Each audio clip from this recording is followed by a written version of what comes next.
Okay, mayong buntag kanatong tanan. So, karon na ako diri mga supplies, school supplies or mga health essentials para ni siya sa mga tao or mga learners nga kinahanglan og special educational needs. So, mga LSENs na siya. So, pero kani sila mga tawhana ato yun yung bisitahon sa tag sa balay nila ato sila katagag sa tag sa ani.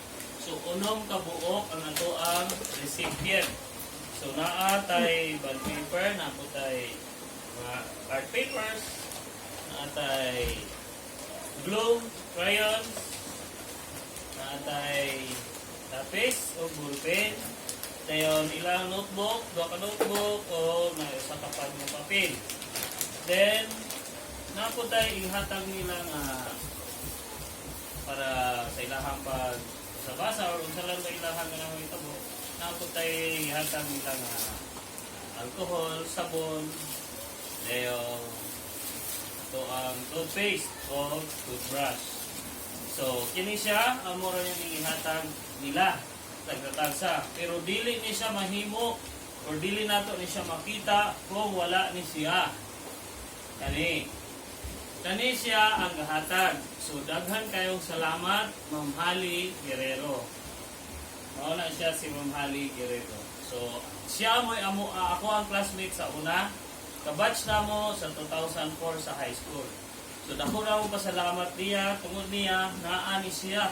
So, nisuporta ni siya para sa mga learners or mga tao nga kinahanglan o mga tabang. Ano bang mga giingon nato nga wala na sila ginagawing apan, pero tungod niya, ato na siya pa anhaon sa eskwelahan pohon. So, ato sa sila ipa-experience. Sabot nindo nga ipa-experience na mo when napa sila ron sa ilahang balay. Okay? So, daghan kayo salamat, Madam Hali Guerrero. So, mga ito yung tagsa-tagsa. Kuyog tang tulo sa ako ang misis. Al adtuta sa balay-balay nila pohon.